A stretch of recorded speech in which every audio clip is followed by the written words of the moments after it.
Hello friends, good morning. എല്ലാവർക്കും അർച്ചന ചേച്ചി LLB സീരിയലിന്റെ ലേറ്റസ്റ്റ് എപ്പിസോഡ് റിവ്യൂയിലേക്ക് സ്വാഗതം. അങ്ങനെ ചന്ദ്രകാന്തത്തിലേക്ക് നേരിട്ട് പോസ്റ്റ് വുമൺ വന്ന് അച്ചുവിന് രജിസ്റ്റേർഡ് കൊടുക്കുകയാണ്. അച്ചു അത് കൈപ്പറ്റുന്നുണ്ട്. പിന്നീട് പോസ്റ്റ് വുമൺ പറയുന്നുണ്ട് പോലീസിൽ നിന്നാണെന്ന്. ഇത് കേട്ട് അച്ചുവിനും രുക്കുവിനും ഒരുപാട് സന്തോഷാവുകയാണ്. ബട്ട് ചെന്നപ്പോഴാണ് അച്ചു ഇവിടെയാണ് താമസിക്കുന്നതെന്നറിഞ്ഞ് ഇതുപറ്റി അവിടെ നിന്ന് ഇങ്ങോട്ടേക്ക് താമസം മാറാനെന്ന് ആ പോസ്റ്റ് വുമൺ ചോദിക്കുമ്പോൾ അത് പറയണമെന്നറിയാതെ അച്ചു അങ്ങനെ വെപ്രാളപ്പെട്ട് നിൽക്കുകയാണ്. രുക്കു അപ്പൊ പറയുന്നുണ്ട് ഒന്നുമില്ല, ഒരു ചേഞ്ചിന് വേണ്ടി ഇങ്ങോട്ടേക്ക് താമസം മാറിയതാണെന്ന് പറയുമ്പോൾ ശരിയെന്ന് പറഞ്ഞ് പോസ്റ്റ് വുമൺ അവിടെ നിന്നും പോവുകയാണ്. രുക്കുന്നിട്ട് അച്ചുവിനോട് അച്ചു അത് തുറന്നു നോക്കുക എന്ന് പറയുമ്പോൾ അച്ചു തുറന്നു നോക്കാമെന്ന് പറഞ്ഞ് അകത്തേക്ക് പോവുകയാണ്. അകത്തേക്ക് പോയി എല്ലാവരുടെ മുന്നിൽ വെച്ച് അച്ചു ആ ലെറ്റർ പൊട്ടിച്ചു നോക്കുകയാണ്. വിമലപ്പ ചോദിക്കുന്നുണ്ട് പോലീസിൽ നിന്നാണോ ലെറ്റർ വന്നതെന്ന്. അച്ചു അപ്പൊ അതേന്ന് പറയാണ്. അങ്ങനെ അച്ചു അത് വായിച്ചു നോക്കിക്കൊണ്ട് അവരോടുമായി പറയുന്നുണ്ട് SI സെലക്ഷനുള്ളതാണ്, ട്രെയിനിങ്ങിന് ചെല്ലാൻ പറഞ്ഞിട്ടുള്ള ലെറ്റർ ആണെന്ന് പറയാണ്. ഇത് കേൾക്കുമ്പോൾ എല്ലാവർക്കും സന്തോഷാവുന്നുണ്ട്. സത്യനാണെങ്കിൽ അച്ചുവിനോട് കൺഗ്രാചുലേഷൻസ് പറയാണ്. ചന്ദ്ര ഇപ്പൊ പറയുന്നുണ്ട് അച്ചു നിന്റെ വലിയൊരു സ്വപ്നമായിരുന്നല്ലോ ഇത്, അതേതായാലും നടന്നു, നിന്റെ കഠിനാധ്വാനത്തിന് ഫലമുണ്ടായി എന്ന് ചന്ദ്ര അങ്ങനെ പറയുമ്പോൾ അച്ചു പറയുന്നുണ്ട് ഇത് എന്റെ സ്വപ്നം മാത്രമായിരുന്നില്ല, ചേച്ചിയുടെ പ്രാർത്ഥനയുടെ ഫലം കൂടിയാണെന്ന് പറയുമ്പോൾ എല്ലാവരുടെയും മുഖം പെട്ടെന്ന് മാറുകയാണ്. ചന്ദ്ര ഇപ്പൊ ദേഷ്യത്തോടെ മനസ്സിലങ്ങനെ ചിന്തിക്കുന്നുണ്ടോ വീട്ടിലൊരു സന്തോഷം വരുമ്പോ അവൻ വലിച്ചുകൊണ്ട് വന്നോളും അവന്റെ ചേച്ചിയുടെ പേരുമായിട്ട് എന്ന് ചന്ദ്ര അങ്ങനെ ചിന്തിക്കുകയാണ്. പിന്നീട് ചന്ദ്ര അച്ചുവിനോട് പറയുന്നുണ്ട് ഇതിനു വേണ്ടി നിന്റെ ചേച്ചി കുറെ കഷ്ടപ്പെട്ടിട്ടുണ്ട്, അത് ഞാൻ ഇല്ല എന്ന് പറയുന്നില്ല. എന്നാലും ഇപ്പൊ ഇത് സംഭവിച്ചത് മിന്നുകിട്ടിയ പെണ്ണിന്റെ ഭാഗ്യം കൂടിയാണ്. നിനക്ക് ഇവള് ഭാര്യയായി കിട്ടിയതിനു ശേഷമല്ലേ നിനക്ക് ഈ ഭാഗ്യമെല്ലാം വന്നു ചേർന്നത് എന്നങ്ങനെ ചന്ദ്ര പറയുമ്പോ സത്യനും പറയുന്നുണ്ട് അതെ, ഭാഗ്യം എന്ന് പറഞ്ഞാൽ പോരാ, അനുഭവിക്കാനുള്ള യോഗം കൂടി വേണം, എന്റെ പെങ്ങൾക്കതുണ്ട്. ഇവളുടെ ഭർത്താവ് ഒരു പോലീസ് ഉദ്യോഗസ്ഥനായിരിക്കുമെന്ന് ഇവളുടെ ജാതകത്തിലുണ്ട്. എന്തായാലും ഇനിയിപ്പോ അളിയന്റെ പോസ്റ്റ് ഇവിടെ തന്നെയാണെങ്കിൽ നമുക്കൊന്ന് വിലസണം എന്നങ്ങനെ സത്യം പറയുമ്പോ ചന്ദ്ര ചോദിക്കുന്നുണ്ട് അച്ചു നിനക്ക് എപ്പോഴാണ് ട്രെയിനിങ്ങിന് പോവേണ്ടതെന്ന്. അച്ചു അപ്പൊ പറയുന്നുണ്ട് ഈ ആഴ്ച ജോയിൻ ചെയ്യേണ്ടി വരുമെന്ന് പറഞ്ഞ് സന്തോഷത്തോടെ അകത്തേക്ക് പോവുകയാണ്. അച്ചു പോയതും ചന്ദ്ര എല്ലാവരോടുമായി പറയുന്നുണ്ട് ഇവൻ അമ്പാട്ട് നിന്നപ്പോ ഈ അവസരമൊന്നും കിട്ടിയില്ലല്ലോ, ഇപ്പോ ചന്ദ്രകാന്തത്തിൽ വന്ന് താമസിക്കാൻ തുടങ്ങിയപ്പോ അവൻ ഗതി പിടിക്കാൻ തുടങ്ങിയെന്ന് പറയാണ്. സത്യനപ്പൊ രുക്കുവിനോട് പറയുന്നുണ്ട് എല്ലാം ഇവളുടെ യോഗമാണ്, പോലീസ് ഉദ്യോഗസ്ഥൻ തന്നെ ഇവളുടെ ജീവിതത്തിലേക്ക് വരുമെന്നുള്ളത് ഇവൾ തെളിയിച്ചിരിക്കുകയല്ലേ എന്ന് അങ്ങനെ സത്യം പറയുമ്പോ ചന്ദ്ര പറയുന്നുണ്ട് അതെ, ആ പോലീസ് ഉദ്യോഗസ്ഥൻ ദിലീപ് ആയിരിക്കുമെന്നാണ് നമ്മൾ കരുതിയത്. പക്ഷെ എന്തായാലും അച്ചു വന്ന ആ കുറവങ്ങ് നികത്തി. നീ നല്ല സമയത്താണ് അമ്പാട്ടിൽ നിന്നും അച്ചുവിനെയും കൊണ്ട് ഇങ്ങോട്ടേക്ക് വന്നത്. ചന്ദ്രകാന്തത്തിൽ തലയെടുപ്പുള്ള ഒരു പോലീസുകാരനായല്ലോ, ഇനി അവനിലുള്ള പിടി നീ മുറുക്കിക്കൊള്ളണം, പിടിവിടരുത് എന്ന് ചന്ദ്ര പറയുമ്പോ ദേ അങ്ങനെ തന്നെ ചെയ്യണമെന്ന് രുക്കു മനസ്സിൽ ചിന്തിക്കുകയാണ്. അങ്ങനെ രാത്രിയിൽ അച്ചു ആണെങ്കിൽ ആ ലെറ്ററും പിടിച്ചുകൊണ്ട് അങ്ങനെ നിൽക്കുകയാണ്. അപ്പോഴാണ് അങ്ങോട്ടേക്ക് രുക്കു വരുന്നത്. രുക്കു എന്നിട്ട് പറയുന്നുണ്ട് അച്ചു നീ അറിഞ്ഞോ, ചന്ദ്രേച്ചിയും സത്യേട്ടനും ഞങ്ങളുടെ കുടുംബക്കാരെ എല്ലാവരെയും വിളിച്ച് നിനക്ക് പോലീസിൽ സെലക്ഷൻ കിട്ടിയ കാര്യം പറഞ്ഞു, ഞാനും എന്റെ കുറെ ഫ്രണ്ട്സിനെ വിളിച്ച് അറിയിച്ചിട്ടുണ്ടെന്ന് പറയുമ്പോ അച്ചു പറയുന്നുണ്ട് എന്തിനാ രുക്കു നിങ്ങളിപ്പോ എല്ലാവരോടും അറിയിക്കാൻ പോയത്, ഞാനതിന് ട്രെയിനിങ്ങിന് പോയില്ലല്ലോ എന്ന് ചോദിക്കുമ്പോ രുക്കു ചോദിക്കുന്നുണ്ട്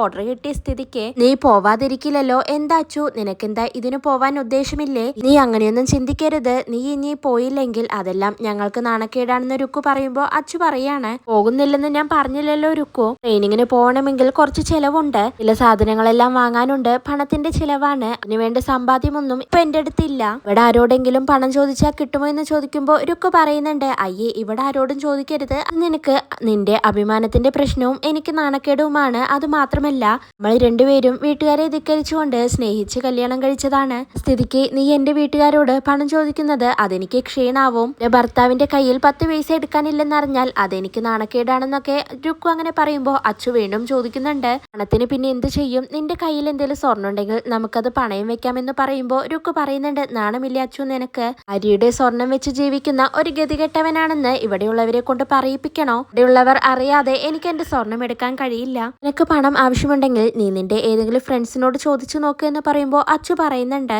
ഞാൻ ഇതുവരെ എന്റെ ഫ്രണ്ട്സിനോടൊന്നും പണം കടം ചോദിച്ചിട്ടില്ല എന്ന് അച്ചു പറയുമ്പോൾ രുക്കു പറയുന്നുണ്ട് ഇപ്പൊ അങ്ങനെ ഒരു അവസ്ഥ വന്നിരിക്കല്ലേ, നീ ചോദിച്ചു നോക്ക്, അല്ല അപ്പൊ പിന്നെ ഇത്രയും കാലം ജോലിയും കൂലിയും ഇല്ലാത്ത നിന്റെ കാര്യങ്ങളെല്ലാം എങ്ങനെയാണ് നടന്നു പോയതെന്ന് ചോദിക്കുമ്പോൾ അച്ചു പറയുന്നുണ്ട് എനിക്ക് എന്റെ ചേച്ചിയാണ് വേണ്ട സമയത്ത് പോക്കറ്റ് മണി തന്നിരുന്നത് എന്നങ്ങനെ അച്ചു പറയുമ്പോൾ രുക്കു പറയുന്നുണ്ട് നീ നിന്റെ ചേച്ചിയോട് ക്യാഷ് ചോദിച്ചോ, ഒന്നും വേണ്ട, നീ ചേച്ചിയുടെ അടുത്ത് കൈ നീട്ടിയാൽ എന്റെ മാനം പോവും, അതിനേക്കാൾ നല്ലത് ആത്മഹത്യ ചെയ്യുന്നതാണ്, നീ എന്തായാലും ഒന്ന് ആലോചിക്കേ എന്നിട്ട് വേണ്ടതുപോലെ ചെയ്യുന്നു പറഞ്ഞ് രുക്കു അവിടെ നിന്നും പോവുകയാണ്. അച്ചു ആണെങ്കിൽ ആകെ സങ്കടപ്പെട്ടുകൊണ്ട് ഇങ്ങനെ ട്രെയിനിങ്ങിന് പോവും, എവിടെ നിന്ന് ക്യാഷ് സംഘടിപ്പിക്കുമെന്നറിയാതെ ടെൻഷനോട് അങ്ങനെ നിൽക്കുകയാണ്. അതേസമയം അർച്ചനയാണെങ്കിൽ അച്ചുവിനെ കുറിച്ച് ആലോചിക്കുകയാണ്. ട്രെയിനിങ് ക്യാമ്പിലേക്ക് പോവാൻ ലെറ്റർ കിട്ടിയിട്ട് അവൻ ഇത്ര നേരമായിട്ട് വിളിച്ചില്ലല്ലോ. അവന്റെ പിണക്കം ഇതുവരെ മാറിയിട്ടുണ്ടാവില്ല. ക്യാമ്പിലേക്ക് പോകണമെങ്കിൽ നല്ല ചെലവുണ്ടാവും. ഇപ്പോഴത്തെ അവസ്ഥയിൽ അവനെ ആര് സഹായം ചെയ്യാനാണ്? ആരോടൊന്നും ചോദിക്കില്ലല്ലോ, അറിഞ്ഞു കൊടുക്കുമ്പോ വാങ്ങിക്കുമല്ലോ. അതാണ് അവന്റെ സ്വഭാവം. എന്തായാലും ഒന്നും വിളിച്ചു നോക്കാമെന്ന് പറഞ്ഞ് ഫോൺ എടുത്ത് അർച്ചന അച്ചുവിനെ വിളിക്കുകയാണ്. അർച്ചനയുടെ കോള് കാണുന്നതും അച്ചു വേഗം ഫോൺ എടുക്കുന്നുണ്ട്. അർച്ചന എന്നിട്ട് കൺഗ്രാറ്റുലേഷൻസ് മോനെ എന്ന് പറയുമ്പോൾ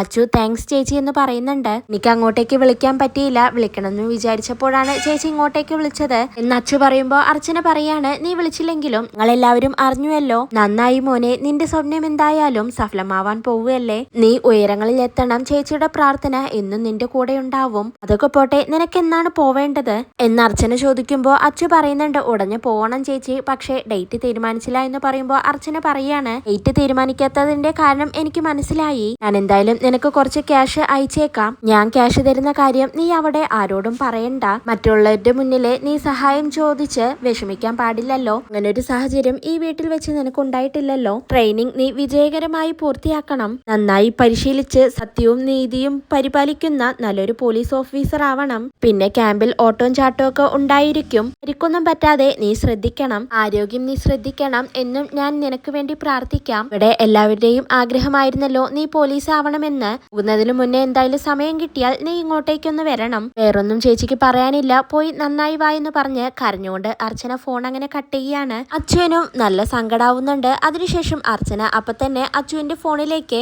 25,000 രൂപ ഇട്ടു കൊടുക്കുകയാണ്. അച്ചു ആ മെസ്സേജ് കണ്ട് ചേച്ചി 25,000 രൂപ അയച്ചല്ലോ എന്ന് ചിന്തിച്ചുകൊണ്ട് സങ്കടപ്പെട്ടുകൊണ്ട് അങ്ങനെ നിൽക്കുകയാണ്. പിറ്റേ ദിവസം രാവിലെ അർച്ചന ഓഫീസിലേക്ക് വരുമ്പോ തന്നെ ലഡുവുമായിട്ടാണ് വരുന്നത്. വസുവിനും ദീപ്തിക്കും എല്ലാവർക്കും ലഡു കൊടുക്കുകയാണ്. അവരതെല്ലാം കഴിച്ചുകൊണ്ട് എന്താണ് അർച്ചനെ, അനിയന് പോലീസ് സെലക്ഷൻ കിട്ടിയതിന്റെ സന്തോഷാണോ എന്ന് ചോദിക്കുമ്പോൾ അർച്ചന പറയുന്നുണ്ട്, എന്റെ ജീവിതത്തിൽ ഇതൊക്കെയല്ലേ എനിക്കുള്ള സന്തോഷം എന്നങ്ങനെ അർച്ചന പറയുമ്പോൾ ദീപ്തി പറയുന്നുണ്ട്, നിന്റെ ഏറെ നാളത്തെ കഷ്ടപ്പാടിന് ഫലമുണ്ടായി എന്ന് പറയുമ്പോൾ അർച്ചന പറയുന്നുണ്ട്, ഞാൻ മാത്രമല്ലല്ലോ അതിനുവേണ്ടി അച്ചും ഒരുപാട് കഷ്ടപ്പെട്ടിട്ടുണ്ട്. അവനെ ഒരുപാട് പേർ കളിയാക്കിയിട്ടുണ്ട്. അങ്ങനെ പെട്ടെന്നൊന്നും വിചാരിച്ചാൽ പോലീസ് ആവാനൊന്നും പറ്റില്ല. നിനക്ക് വേറെ വല്ല പണിക്കും പോയിക്കൂടെ എന്നൊക്കെ പറഞ്ഞ് പരിഹസിച്ചവരുണ്ട്. ഈ സമയത്ത് അച്ചു തന്നെ സംശയിച്ചിരുന്നു ഈ ജോലി കിട്ടാതെ പോകുമോ എന്ന്. മറ്റുകാരുടെ പരിഹസിക്കൽ കാരണം ഇവൻ ഇനി വേറെ വല്ല ജോലിക്ക് പോകുമോ എന്ന് ഞാൻ സംശയിച്ചിട്ടുണ്ട്. പക്ഷേ അപ്പോഴും ലക്ഷ്യത്തിൽ നിന്ന് പിന്മാറരുതെന്ന് മാത്രമേ ഞാൻ അവനെ ഉപദേശിച്ചിട്ടുള്ളൂ എന്ന് അർച്ചന പറയുമ്പോൾ ദീപ്തി പറയുന്നുണ്ട്, എന്നിട്ട് ഇപ്പൊ എന്താ, അവൻ അവന്റെ ലക്ഷ്യസ്ഥാനത്ത് എത്തിയില്ലേ എന്ന് പറയാണ്. അസോപ്പ പറയുന്നുണ്ട്, അർച്ചന മേഡത്തെ പോലെ ഒരു ചേച്ചിയെ കിട്ടിയതാണ് അവന്റെ ഭാഗ്യം, അതുകൊണ്ടല്ലേ അവന്റെ സ്വപ്നം നടന്നത് എന്ന് പറയുമ്പോൾ അർച്ചന പറയുന്നുണ്ട്, അവന്റെ സ്വപ്നം മാത്രമായിരുന്നില്ല അത്, ഞങ്ങളുടെ അമ്പാട്ട് കുടുംബത്തിന്റെ ഒന്നടങ്കം സ്വപ്നമായിരുന്നു അവൻ പോലീസ് ആവണമെന്ന്. അർച്ചന അങ്ങനെ പറയുമ്പോൾ ദീപ്തി ചോദിക്കുന്നുണ്ട്, അല്ല ഇനിയിപ്പോ എന്നാണ് അവൻ ട്രെയിനിങ്ങിന് പോകുന്നത് എന്ന് ചോദിക്കുമ്പോൾ അർച്ചന പറയുന്നുണ്ട്, എന്നാണ് പോകുന്നതെന്ന് അവൻ പറഞ്ഞില്ല, പക്ഷേ ഉടനെ തന്നെ പോകുമായിരിക്കും. പോകുന്നത് എന്തായാലും അവൻ എന്നോട് പറയാതിരിക്കില്ലല്ലോ എന്ന് അർച്ചന അങ്ങനെ പറയാണ്. അപ്പോഴാണ് അങ്ങോട്ടേക്ക് വിജയ് ശങ്കറിന്റെ ഗുമസ്തൻ ലഡുമായി വന്ന് അവർക്കെല്ലാവർക്കും ലഡു കൊടുക്കുന്നത്. എന്താണ് ലഡു തരുന്നതിന്റെ കാരണമെന്ന് ദീപ്തിയും വസുവും ചോദിക്കുകയാണ്. അപ്പോഴയാള് പറയുന്നുണ്ട്, വിജയ് ശങ്കർ സാറിന്റെ അളിയന് പോലീസിൽ സെലക്ഷൻ കിട്ടി, ഇന്ന് വൈകിട്ട് ട്രെയിനിങ്ങിന് പോവുകയാണ്, അതിന്റെ മധുര വിതരണമാണ് ഇതെന്ന് പറയാണ്. ഇത് കേട്ട് അർച്ചന ആകെ ഷോക്കാവുന്നുണ്ട്. അയാൾ പോയതിനു ശേഷം ദീപ്തി അർച്ചനയോട് ചോദിക്കുന്നുണ്ട്, അർച്ചനെ അച്ചു ട്രെയിനിങ് ക്യാമ്പിലേക്ക് പോകുന്ന ഡേറ്റ് നിന്നോട് പറഞ്ഞില്ലായിരുന്നു എന്ന് ചോദിക്കുമ്പോൾ അർച്ചന പറയുന്നുണ്ട്, അവൻ എന്നോട് പറഞ്ഞില്ലായിരുന്നു, ചിലപ്പോ തിരക്കിനിടയിൽ പറയാൻ വിട്ടുപോയതായിരിക്കുമെന്ന് പറഞ്ഞ് അങ്ങനെ സങ്കടപ്പെട്ടുകൊണ്ട് അർച്ചന നിൽക്കുകയാണ്.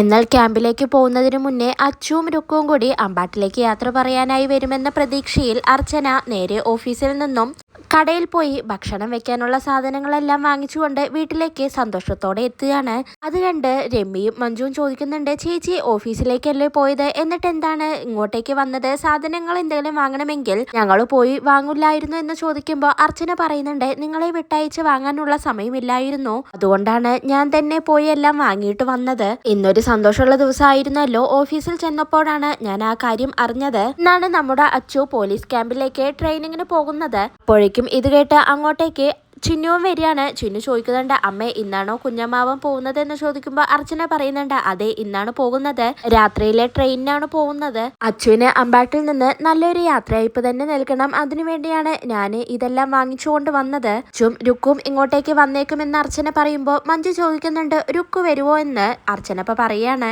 അച്ചു വരികയാണെങ്കിൽ അവൻ തടിച്ചു വരില്ലല്ലോ, രുക്കും ഉണ്ടാവും, അവനെന്തായാലും ഇഷ്ടമുള്ളതെല്ലാം ഉണ്ടാക്കി കൊടുക്കണം, വാ മോളെ എന്ന് പറഞ്ഞുകൊണ്ട് ചിന്നുവിനെയും വിളിച്ചുകൊണ്ട് അർച്ചന അകത്തേക്ക് അങ്ങോട്ടേക്ക് പോവുകയാണ്. രമ്യയും കൂടെ പോവാനായി നിൽക്കുമ്പോൾ മഞ്ജു രമ്യയെ പിടിച്ചു നിർത്തിക്കൊണ്ട് പറയുന്നുണ്ട്, അച്ചു വരുമെന്ന് തോന്നുന്നു, പക്ഷെ രുക്ക് വരാൻ ചാൻസ് ഇല്ല. അവൾ ഏത് മുഖത്തോട് ഇവിടെ വന്ന് കയറുമെന്ന് ചോദിക്കുമ്പോൾ രമ്യ പറയുന്നുണ്ട്, ഏത് മുഖമായിട്ട് വന്നാലും അച്ചുവിന്റെ കൂടെ വരുമ്പോൾ നമ്മൾ എന്തു പറയാനാ, എന്തായാലും അവരിങ്ങോട്ടേക്ക് വരുന്നുണ്ടല്ലോ, അങ്ങനെയെങ്കിലും അവരുടെ തെറ്റിദ്ധാരണ മാറുമല്ലോ എന്നും പറഞ്ഞുകൊണ്ട് രമ്യ അകത്തേക്ക് പോവുകയാണ്. മഞ്ജു ആണെങ്കിൽ മനസ്സിൽ അങ്ങനെ ചിന്തിക്കുന്നുണ്ട്, അർച്ചന ചേച്ചി പറഞ്ഞ കാര്യങ്ങളൊന്നും പരസ്പരം അങ്ങോട്ടേക്ക് പൊരുത്തപ്പെടുന്നില്ലല്ലോ, ഇതൊക്കെ ഉള്ളതായിരിക്കുമോ എന്ന് ചിന്തിച്ചുകൊണ്ട് മഞ്ജു വേഗം ഫോൺ എടുത്ത് ചന്ദ്രയെ വിളിക്കുകയാണ്. ചന്ദ്ര ഫോൺ എടുത്തുകൊണ്ട് എന്താണ് മഞ്ജു കാര്യമെന്ന് ചോദിക്കുകയാണ്. മഞ്ജു അപ്പൊ ചോദിക്കുന്നുണ്ട്, ഇന്ന് രാത്രിയിലാണല്ലേ അച്ചു ട്രെയിനിങ്ങിന് പോകുന്നത്, അർച്ചനേച്ചി ഇവിടെ വന്നപ്പോഴാണ് ഞാൻ അറിയുന്നതെന്ന് മഞ്ജു അങ്ങനെ പറയാണ്. ചന്ദ്ര അപ്പൊ ചോദിക്കുന്നുണ്ട്, അർച്ചന ഇത് എങ്ങനെ അറിഞ്ഞു, അച്ചു ആണോ വിളിച്ചത് എന്ന് ചോദിക്കുമ്പോൾ മഞ്ജു പറയുന്നുണ്ട്, അതൊന്നും എനിക്കറിയില്ല ചേച്ചി, സെലക്ഷൻ കിട്ടിയ കാര്യം അറിഞ്ഞു, പോകുന്ന കാര്യം ഇപ്പോഴാണ് അറിഞ്ഞത് എന്നങ്ങനെ മഞ്ജു പറയുമ്പോൾ ചന്ദ്രയാണെങ്കിൽ എല്ലാം അർച്ചന എങ്ങനെ അറിഞ്ഞു എന്ന് ചിന്തിച്ചുകൊണ്ട് അങ്ങനെ നിൽക്കുകയാണ്. ഇതോടെയാണ് ഇന്നത്തെ എപ്പിസോഡ് അവസാനിക്കുന്നത്.